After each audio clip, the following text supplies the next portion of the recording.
This one's probably going to lose me some subscribers, but I'm here for caveman riffs, not caveman thoughts. So here we go. This week, several bands dropped out of the Shell Shock Charity Festival because Kyle Rittenhouse was booked at that event. Let's talk about how the culture war is ruining metal on episode 187 of Heavy Metal Philosophy. Welcome, metalheads. I'm the host of Heavy Metal Philosophy and writer for Metal Digest, Jon Barbas. All right, first, before we talk about the festival, let me set some expectations. This is not going to be an appeal to centrism. I do not believe in centrism for centrism's sake. If you hold a position in the center because that's what you actually believe, then cool. But if you hold a position in the center because you don't want to rock the boat and you just want us to all get along, man, no, I'm not down with that. I detest that saying, well, the truth lies somewhere in the middle, man. It only takes a moment's thought to realize how ridiculous that is. Hey, buddy, there's this issue here. How are we going to figure out what the truth is? Should we do some research, examine the evidence, maybe perform some tests? Nah, let's just get a tape measure and figure out where the middle is. I'm not interested in finding a happy middle ground when it comes to evil. And with that out of the way, I'm also not going to appeal to keep politics out of metal, man. Metal has always been political. But what I am going to make an appeal to is, could we please not be so ridiculous? I think today people confuse the culture war with politics because the culture war has become a great tool for politicians to use instead of crafting policy and legislation that would actually help the country. Crafting policy is difficult, and finding consensus across the aisle seems nigh impossible these days. But it's easy to say, well, if my opponent wins, it's going to be the literal collapse of society. Fire departments will no longer put out fires, and there will be mass extinction of puppies. And the culture war also makes it easier for us to argue with each other. None of us are at the bar or at the water cooler at the office debating zoning laws or the merits of well-crafted forestry regulation or whatever. However, if you want lively debate about the culture war, it's readily available. There's an entire industry of podcasts dedicated to just that. And one last thing to clear up before we jump into the Shell-Shocked Music Charity Festival. If I were to come on here and tell you all just one of my policy positions, a lot of you would from there extrapolate my opinion on every other policy that there is. And that sucks. And there's kind of a good reason for it, because that would work on most of the people that you encounter. And that also sucks. I hate this world that we're living in right now. So, what am I? Well, I'm a rural, southern, atheist, metalhead, minority artist type. Make of that what you will. This is why I've mostly kept politics off of this podcast, because I want this show to be about what I love. Metal. I enjoy researching metal to put on this show. I do not enjoy researching politics. When I do, all it does is make me angry and further misanthropic. So that's reason number one, just my own mental well-being. But the other reason is because I want Heavy Metal Philosophy to be a place where we can all come together and talk about the best art form on earth, metal. If you love metal and you don't hate weird people, you're welcome here. I'm not trying to alienate anybody. I want us all to enjoy metal together. Then you can go be weird about whatever scumbag politician you support somewhere else. And here's the thing. I used to not be this way. I used to love political discourse. I had several friends and we would have calm debate about the merits of different policy positions. But then the culture war happened. And the culture war has always been stupid, but it's never been as bad as it is now. We had grace, we had style, we had conversation, not this beep. But now it's infiltrated and ruined everything.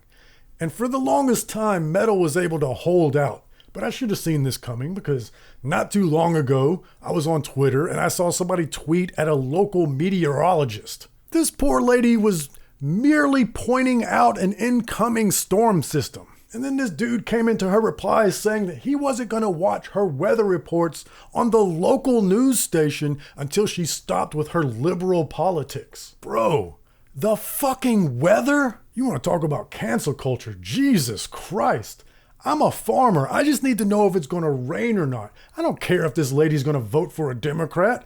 I just need to know if it's going to rain or not. I've got plans in the pasture later. I just need to know if it's going to be over 100 degrees. What if she was wearing a MAGA hat? Would her pointing at a storm front on the green screen matter to you then? That's what I mean by not being so ridiculous with our politics. And this leads me to the Shell Shock Music Festival. This is meant to be a charity event to raise money for veterans and first responders and PTSD sufferers. And given that it's for veterans, unless this is being put on by Jon Stewart, I'm pretty sure all the bands knew that there were going to be right-wing people there. Right-wing people existing is not the problem, but Kyle Rittenhouse is a step too far. And I just gotta ask one thing. What the fuck does Kyle Rittenhouse have to do with metal? Why are you bringing him there? There's only one plausible reason. Culture war bullshit. Whether you agree with what he did or not, we all ought to be able to see this simple truth. We all know why he's famous. It wasn't for writing a book or being a thought leader or his magnanimous personality. So I have to ask, what does he add to a music festival? And I'm not here to relitigate his case on this episode. Whether he was right or wrong is not the point. You knew he was a polarizing figure even amongst people on the right. Now, to be fair, the organizer of the event said that Kyle is not booked to speak at the event, which, thank Christ for that. Could you imagine some band just absolutely crushing the audience with the breakdown on their closing number, and then the host of the show gets on stage and is like, give it up for band X, and before we bring on band Y, let's have Kyle Rittenhouse speak to us. And that goes for anyone. Do I want to see Hassan Piker speaking at a metal festival? No. So that begs the question, what exactly is Kyle Rittenhouse booked there for? What is he going to do? Is he going to have a booth on the festival grounds while the bands are playing? That makes no sense. And this isn't me being some liberal snowflake or whatever canned response you have. This wouldn't be a controversy if the right-wing figure that you booked was somebody like All That Remains, an actual band that actually has some involvement with metal. Being right-wing by itself is not the issue. If you like guns and you want your taxes to be lower, cool. That's not the issue. You booked somebody that you knew was divisive, and I just don't understand how it helps you raise money for an important charity by alienating your attendees. The organizer of this charity event claims he wanted to have an inclusive event, and he booked a gay comedian and several performers of color, and some of the bands are avowed communists. And it would have been an inclusive event if you hadn't have booked Kyle Rittenhouse. Nobody would have thought about it in terms of inclusivity. They just would have came to support the charity and see the bands that they like.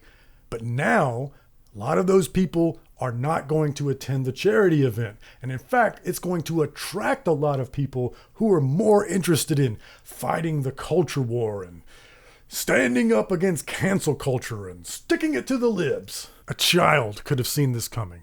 And yet, here is the organizer's response to the backlash. Quote, "We have been silent, but we are prepping. The liberal mob attempted to destroy Shell Shock, but we will not allow it. This is now about more than a concert. This is a war of ideology." End quote. This is a war of ideology. This is the fucking problem here. You booked Kyle knowing he was a divisive figure. So if this is a war you instigated. So now the oh so predictable has happened.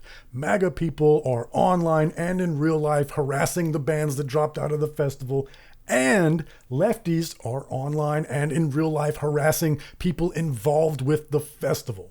So I ask again, how did this help the charity? Who did this booking help other than Kyle Rittenhouse, who gets to keep his name in the news? This makes about as much sense as booking a charity festival with All That Remains as the headliner, and then also booking Antifa to have a booth there. And I want to be clear, I'm against the culture war not being political, I'm not saying don't be political. The bands certainly aren't going to do that, nor should they.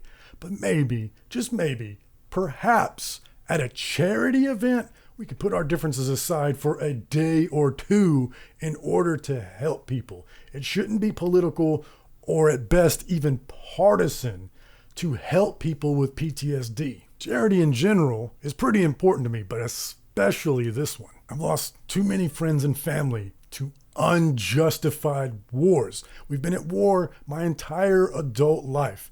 And sadly, the majority of the ones that I lost were on home soil when I lost them because of what they were forced to endure by the very politicians that these terminally online sociopaths cheer for. So, what do I think we should do about it as a community? Well, first of all, don't harass the bands if you don't like what they did.